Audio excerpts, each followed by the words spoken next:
ঠিক মাছ ডাঙৰ কৰি ফটো মাৰি দুটা একেলগে লগ কৰি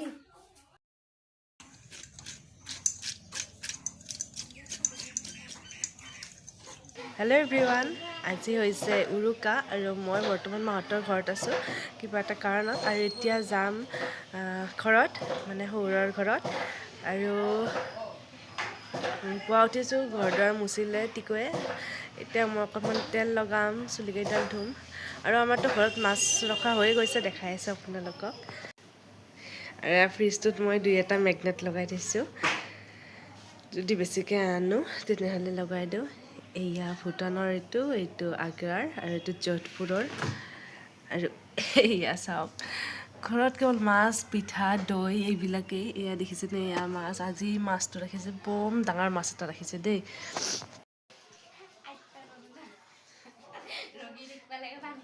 তই এটা চা।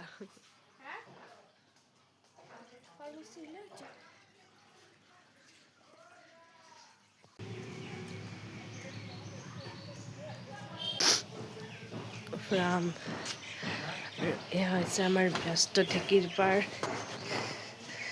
এনি টাইম গুড়া খুন্দি আছে মানুহে। এই মাত্ৰ গ'লতো, মই অকণমান ঢেঁকীটো দেখাই দিছোঁ। আৰু ফাইনেলি আমাৰ ঘৰটোত অকণমান ৰং কৰিলে। ধুনীয়াই দেখিছোঁ, সৰু ঘৰ হ'লেও ভাল লাগিছে ৰং কৰি দিয়াই। আৰু খেতি দেখাই আছোঁ ৰ'ব এতিয়া।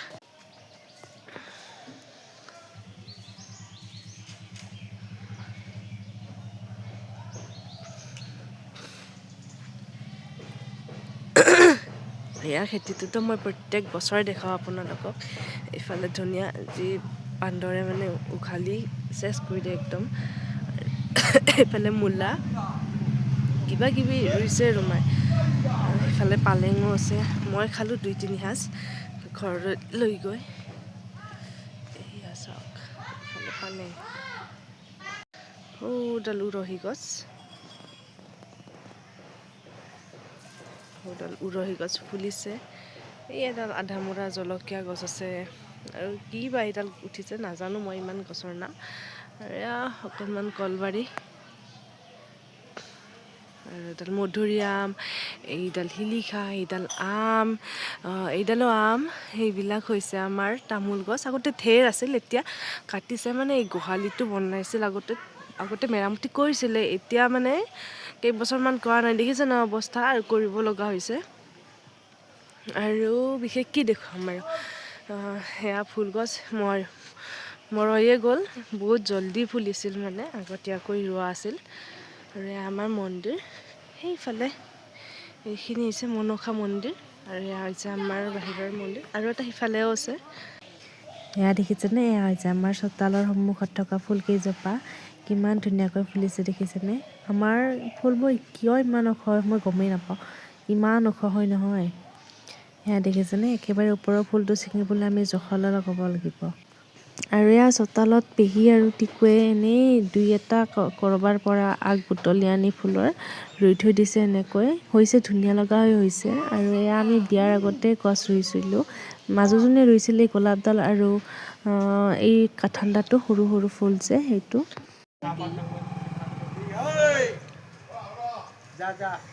এতিয়া মই ধুনীয়াকৈ মুখ হাত ধুই আহি চোতালত ৰ'দ পোৱাবলৈ বহিছোঁ। আৰু টিকুক অকণমান তেল লগাই দিবলৈ কৈছিলোঁ মূৰটোত, আৰু তাই ধুনীয়াকৈ মাছাজ দি আছে মোক। আৰু মই এইফালে চাহো খাই আছোঁ।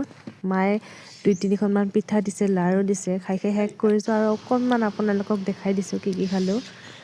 আৰু এনেকৈ মাছাজ লৈ ৰ'দ পোৱাই চাহ পানী খাই মই গা পা ধুই ওলাই গ'লোঁ ঘৰলৈ। মই দৌৰা-দৌৰিকৈ গ'লোঁ। আৰু যাওঁতে মই আপোনালোকক ৰাস্তাত দেখুৱাই আছোঁ, বজাৰ, মেজি এইবিলাক সকলোবোৰ দেখুৱাই আছোঁ। এই যে মাঘ বিহুৰ উলহ মালহ, কিমান যে ভাল লাগে নহয়। ৰাস্তাটোৱে গ'লে কিমান কি যে দেখা পাওঁ। এয়া দেখিছেনে বজাৰ। মাঘ বিহুত কিন্তু বজাৰত আহি বহুত বেছি ভাল লাগে, কিনাতকৈ বেছি বজাৰখন চাই ভাল লাগে। মই কিন্তু বহুত ভাল পাওঁ এই মাঘ বিহুৰ সময়ত বজাৰলৈ আহি। আৰু আপোনালোকে কোনে কোনে এনেদৰে মাঘৰ বিহুত বজাৰলৈ আহি ভাল পায়, কমেণ্ট কৰি নিশ্চয় জনাব।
আৰু এয়া দেখিছেনে আপোনালোকক ৰাস্তা দেখাই দেখাই আহোঁতে আমি আমাৰ ঘৰে আহি পালোঁ আৰু এইটো আমাৰ নতুন ঘৰটো বান্ধি আছে।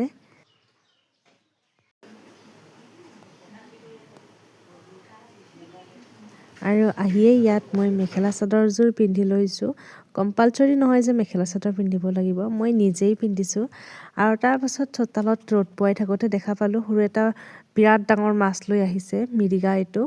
এয়া দেখিছেনে বস্তাখনত থোৱাই দিওঁতে কিমান ডাঙৰ দেখা হৈছে, একদম বস্তাখনৰ সমানে বুলি ক'ব পাৰি। আৰু এই মাছটো দেউতাই বাচিবলৈ লৈছে।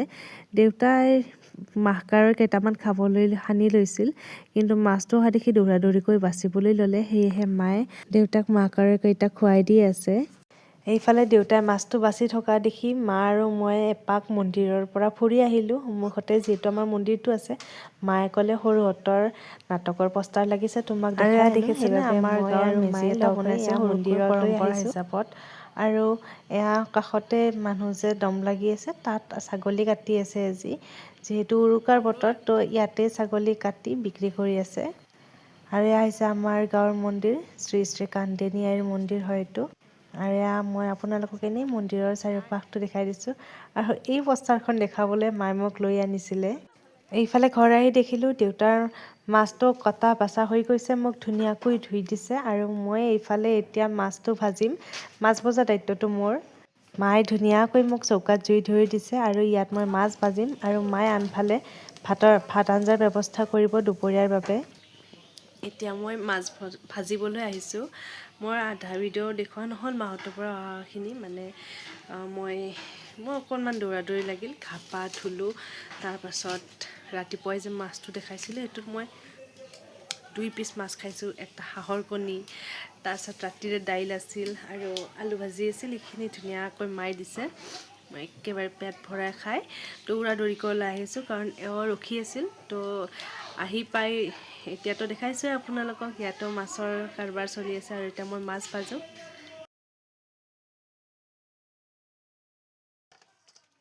আৰু এয়া দেখিছেনে মই এইখিনিয়েই তেল দিছোঁ মাছ ভাজোঁতে, এই প্ৰথমবাৰ যি দিছিলোঁ আৰু দিব লগা নহ'লেই। মাছটো মানে ইমান তেল উঠিছে, মই ধুনীয়াকৈ সেই তেলেৰেই মাছ ভাজিছোঁ আৰু সেইখিনি তেল ৰৈও গৈছে, সিমানেই ৰৈ গৈছে।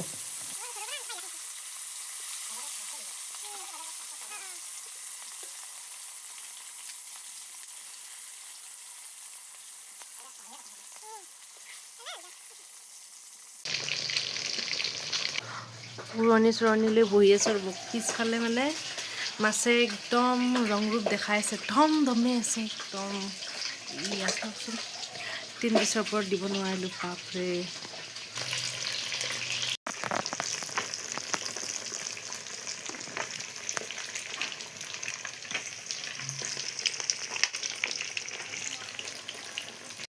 এয়া দেখিছেনে আধা মাছ মই ভাজিলোঁ আৰু 11 পিচ আমাৰ দুপৰীয়াৰ সাজৰ বাবে লৈ গৈছে আৰু আধা ভাজিবলৈ আছেই।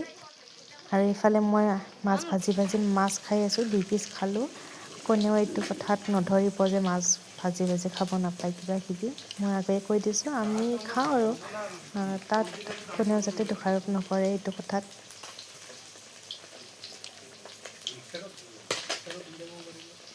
এইফালে মই মাছ খাই থাকোঁতে তেওঁ মাংস লৈ আহিল, খাচী মাংস, আৰু এইখিনি মই এতিয়া মেৰিনেট কৰি থ'ম।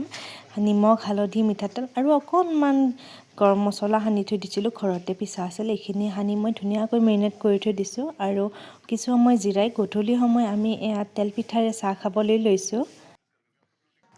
চাহ পানী খাই উঠি আমি জুবিনদাৰ গান শুনি শুনি আটাইকেইজনে পাকঘৰত সোমালোঁ। এইফালে দেউতাই চিকেন বনাই আছে আৰু ইফালে মই ছাগলীৰ মাংসৰ বাবে আলু পিঁয়াজ চলাই আছোঁ। আৰু দেউতাই মোক কিবা এটা দেখাই আছিলে মোবাইলত, দেখিছেনে? উৰুকা বুলি আমি পিছে আনৰ দৰে বিধে বিধে মাংস অনা নাই বা বহুত কিবা কিবি আইটেম কৰা নাই, 2 এবিধে সৰুকৈ কৰিছোঁ, যিখিনি আমাৰ বাবে যথেষ্ট হয় সেইখিনি আনিছোঁ, সেইখিনিয়ে বনাইছোঁ। আৰু এইফালে আমি একেলগে বহি গোটেইকেইটাই মিলি আড্ডা দি আছোঁ। মোৰ বোধেৰে উৰুকা বুলি ক'লে কিন্তু এনে নহয় যে মাছ মাংস ঢেৰ খাব লাগিব, সেইটো কথা নহয়। গোটেই পৰিয়ালটো মিলি যদি নিৰামিষ ভাতো খায় আনন্দেৰে, সেইটোৱে হৈছে ভাল উৰুকা। আপোনালোকে বাৰু ঘৰত উৰুকা বুলি কি কি আয়োজন কৰিলে কমেণ্ট কৰি নিশ্চয় জনাবচোন। আৰু এতিয়া মোৰ পাল আহিল ছাগলীৰ মাংস বনোৱা। মই ধুনীয়াকৈ ছাগলী মাংসখন ভাজি বনাইছোঁ। কেৰাহীটো মস্ত ডাঙৰ, সেইবাবে একেবাৰে তলিত থকা যেন লাগিছে মাংসখিনি, কিন্তু নহয়, আমাৰ খাই লৈ ৰাতিপুৱালৈকে ৰৈ গৈছিলে। আৰু আমাৰ কিন্তু আটাইকেইবিধ খাদ্যই খাবলৈ বহুত বেছি সোৱাদ লগা আছিলে। আৰু আমাৰ উৰুকাটো এনেকৈ সৰুকৈ কটালোঁ। আৰু দেৰিকৈ হ'লে আপোনালোকক সকলোকে মাঘ বিহুৰ বহুত শুভকামনা। আৰু আজিৰ ভিডিঅ'টো ইমানেই আছিল। ভাল লাগিলে লাইক কৰিব, চেনেলটো ছাবস্ক্ৰাইব কৰিব। বাই।